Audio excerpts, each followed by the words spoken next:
Hi అండి. Welcome to my channel. నార్మల్‌గా కూరలలో కరివేపాకు వేస్తే పిల్లలైతే పక్కకు తీసేస్తూ ఉంటారు కదండీ! ఇలా ఒక్కసారి కరివేపాకు రైస్ చేసి పెట్టండి. చాలా చాలా బావుంటది. ఇలా చేసి పెట్టారంటే మనం కరివేపాకుతో రైస్ చేసినట్లు కూడా వాళ్ళకి తెలీదండి. సో, వాళ్ళకి తెలియకుండానే తినేస్తారనమాట. సో, పిల్లల హెల్త్‌కి మంచిది. ఇంకా మనకు కూడా లంచ్‌లోకి తొందరగా అయిపోతుందనమాట. ఇప్పటి కాలంలో పిల్లోళ్ళు ఫోను చూడకుండా ఉండేవాళ్ళే లేరు కదండీ! దానివల్ల కళ్ళైతే బాగా దెబ్బతింటూ ఉంటాయండి. ఇంకా జుట్టు కూడా ఎక్కువగా ఊడిపోతుంది కదా! అలాంటి వాళ్ళు కూడా వారానికి ఒక్కసారైనా తప్పకుండా ఈ రెసిపీని చేసుకొని తినాలండి. టేస్ట్ అయితే చాలా చాలా బాగుంటుందనమాట. వీడియోనైతే ఎక్కడ స్కిప్ చేయకుండా చివరి వరకు చూసి లైక్ చేయండి. ముందుగా కరివేపాకు రైస్ చేసుకోవడం కోసం అన్నాన్నయితే పొడి పొడిలాడేలాగా ఉడికించుకొని చల్లారబెట్టుకోవాలండి. ఇలాంటి రైస్ వెరైటీస్ చేసినప్పుడు అన్నం అనేది మెత్తగా లేకుండా పొడి పొడిలాడుతూ ఉండాలండి. దానికోసం అయితే మనం అన్నం వండుకుండే ఒక గంట ముందుగా అయితే బియ్యం అయితే నానబెట్టుకోవాలండి. అలా నానబెట్టుకొని చేసుకున్నామంటే అన్నం బాగా పొడి పొడిలాడుతూ వస్తుంది. ఇప్పుడు గ్యాస్ పైన ఒక ప్యాన్ పెట్టుకొని అందులో ఒక టేబుల్ స్పూన్ ఆయిల్ వేసుకోండి. తర్వాత ఒక 2 స్పూన్ల పచ్చిశనగపప్పు వేసుకొని, తర్వాత ఒక 2 స్పూన్ల మినపప్పు కూడా వేసుకోండి.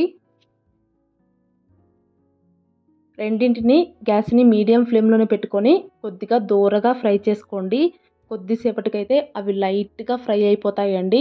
ఇప్పుడు అందులో ఒక 5, 6 మెంతులు వేసుకోండి. 5, 6 సరిపోతాయండి. ఎక్కువగా వేసుకున్నారంటే మళ్ళీ చేదొస్తుందనమాట. తర్వాత ఒక 6-7 ఎండుమిరపకాయల దాకా వేసుకోండి. దగ్గర ఉండే ఎండుమిరపకాయలు కారాన్ని చూసుకొని వేసుకోండి. అలాగే ఒక గుప్పెడు కరివేపాకు వేసుకొని వీటన్నిటిని గ్యాస్‌ని మీడియం ఫ్లేమ్‌లోనే ఉంచుకొని కలుపుకుంటూ బాగా ఫ్రై చేసుకోవాలండి. కొద్దిసేపటికైతే కరివేపాకు, ఇంకా ఎండుమిరపకాయలు ఇవన్నీ బాగా ఫ్రై అయిపోతాయన్నమాట. ఇప్పుడు అందులో వీడియో క్లిప్‌లో చూపించాను కదా! అంతమైన చింతపండు వేసుకొని ఇంకొద్దిసేపు ఫ్రై చేసుకోండి. ఇలా కొద్దిసేపు ఫ్రై చేసుకున్నారంటే కరివేపాకైతే బాగా ఫ్రై అయిపోయి మనం చేత్తో నలిపామంటే బాగా నలిగిపోతుందండి. అలా నలిగిపోయేంత వరకు ఫ్రై చేసుకొని గ్యాస్ ఆఫ్ చేసేసి వాటిని బాగా చల్లారనివ్వండి. అవి బాగా చల్లారిన తర్వాత ఇప్పుడు వాటన్నింటిని మిక్సీ జార్‌లో వేసుకొని ఫైన్ పౌడర్ లాగా మిక్సీ పట్టేసుకోండి. ఇప్పుడు ఆ పౌడర్‌ని మనం ముందుగా చల్లారబెట్టుకున్న అన్నంలో వేసేసుకొని కలిపేసుకోవాలండి. పౌడర్ మొత్తం ఒకేసారి వేసుకోకుండా కొద్ది కొద్దిగా వేసుకుంటూ కలుపుకోండి. కొంతమంది పిల్లోళ్ళు ఎక్కువ ఘాటు తింటారు. కొంతమంది తినలేరు కదండీ!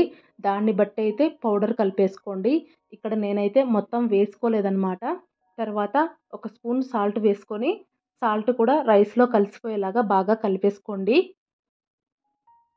ఇలా కలిపేసుకున్న రైస్‌ని పక్కన పెట్టేసి, ఇప్పుడు గ్యాస్ పైన మళ్ళీ అదే ప్యాన్ పెట్టుకొని, ఇప్పుడు అందులో ఒక 2 టేబుల్ స్పూన్ల ఆయిల్ అయితే వేసుకోవాలండి. ఆయిల్ హీట్ ఎక్కిన తర్వాత ఆవాలు, జీలకర్ర, అలాగే ఒక 2 స్పూన్లు పచ్చిశనగపప్పు వేసుకోండి. ఆవాలు, జీలకర్ర కొద్దిగా చిటపటలాడిన తర్వాత, ఇప్పుడు అందులో ఒక పిడికెడన్ని పల్లీలు వేసుకోండి. అలాగే మీ దగ్గర ఉంటే గనక జీడిపప్పులు కూడా వేసుకోండి. మనం రైస్ తినేటప్పుడు మధ్య మధ్యలో తగులుతూ టేస్ట్ అయితే బావుంటదండి. తర్వాత ఒక స్పూన్ సాల్ట్ వేసుకొని మొత్తం బాగా కలిపేసుకోండి. మనం ముందు పట్టుకున్న పౌడర్‌లో అయితే ఎండుమిరపకాయలు ఇవన్నీ వేసుకున్నాం కాబట్టి, ఇక్కడ తాలింపులో అయితే నేను పచ్చిమిరపకాయలు ఏమీ వేసుకోలేదండి. తాలింపు బాగా ఫ్రై అయిపోయిన తర్వాత మనం ముందుగా కలిపెట్టుకున్న అన్నాన్ని వేసేసుకొని బాగా కలిపేసుకోవాలి. మొత్తం కలిపేసుకున్న తర్వాత ఇప్పుడు పైనుంచైతే ఒక స్పూన్ నెయ్యి వేసుకోండి. అలాగే ఒక నిమ్మకాయలో హాఫ్ నిమ్మకాయ తీసుకొని దాని రసం అయితే కొద్దిగా పిండుకోండి. ఇలా నెయ్యి ఇంకా నిమ్మరసం వేసుకోవటం వల్ల రైస్ అయితే ఘాటుగా లేకుండా పిల్లలకు తినడానికి చాలా ఈజీగా ఉంటుందండి. నిమ్మరసం ఇంకా నెయ్యి అనేది మొత్తం అన్నంలో కలిసిపోయేలాగా బాగా కలిపేసుకున్నారంటే కరివేపాకు రైస్ అయితే రెడీ అయిపోతుందండి. అంతేనండి. చాలా సింపుల్‌గా అయితే లంచ్ బాక్స్ రెసిపీ రెడీ అయిపోతుందనమాట. ఇంకా పిల్లల హెల్త్‌కి కూడా చాలా చాలా మంచిదండి. ఇప్పటి కాలం పిల్లోళ్ళకైనా, పెద్దోళ్ళకైనా ఖచ్చితంగా వారానికి ఒక్కసారైనా తినవలసిన రెసిపీ అండి. సో, మీరు కూడా ఒకసారి తప్పకుండా ట్రై చేయండి. ఒకవేళ ట్రై చేస్తే గనక మీకు ఎలా కుదిరిందనేది కామెంట్ చేయడం మాత్రం మర్చిపోవద్దండి. ఇక్కడ మా వాడికైతే కరివేపాకు అనేది అస్సలు ఇష్టం ఉండదండి. సో నేనైతే రెడీ అయిన ఎమ్మటే కొద్దిగా పెట్టి చూస్తున్నానన్నమాట. వాడైతే చాలా బాగుందన్నాడు. మీరు కూడా ఒక్కసారి ఇలా ట్రై చేసి చూడండి. మీ పిల్లలకు కూడా తప్పకుండా నచ్చుతుందండి. అలాగే ఈ వీడియో మీకు నచ్చినట్లయితే ప్లీజ్ లైక్ చేయండి, షేర్ చేయండి. కొత్తగా గనక మన ఛానల్ని ఎవరైనా చూస్తున్నట్లయితే సబ్స్క్రైబ్ చేసుకోండి. Thank you for watching.